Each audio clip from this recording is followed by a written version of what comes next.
চুক্তি করার অপরাধে তাদেরকে একদিন না একদিন বাংলাদেশের আদালতে দাঁড়াতে হবে। পররাষ্ট্র মন্ত্রণালয়কে বাইপাস করে জাতীয় নিরাপত্তা উপদেষ্টা আমেরিকার সঙ্গে এই নেগোসিয়েশন করেছেন।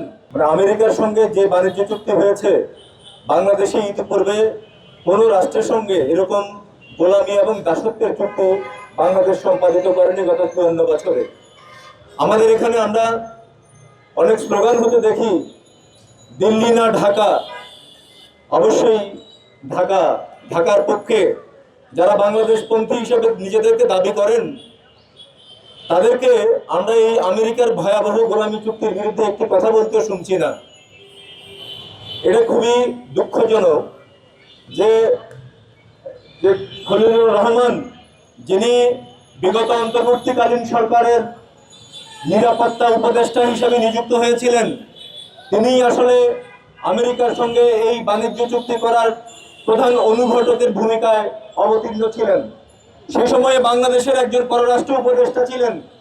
আমরা জানি বিদেশের সঙ্গে কোনো চুক্তি বা আলাপ আলোচনা এগুলো পররাষ্ট্র উপদেষ্টার বিষয়, পররাষ্ট্র মন্ত্রণালয়ের বিষয়।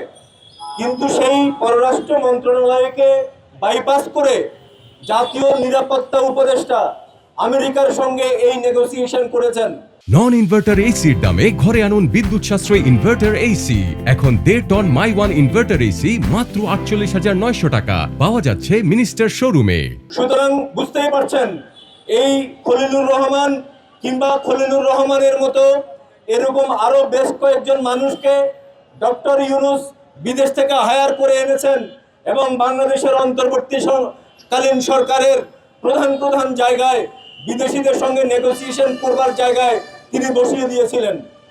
আমরা বুঝতেই পারছি এরা আসলে বাংলাদেশের পক্ষে কাজ করেছে নাকি আমেরিকা বা অন্য কোনো শক্তির পক্ষে তারা বাংলাদেশে কাজ করেছে।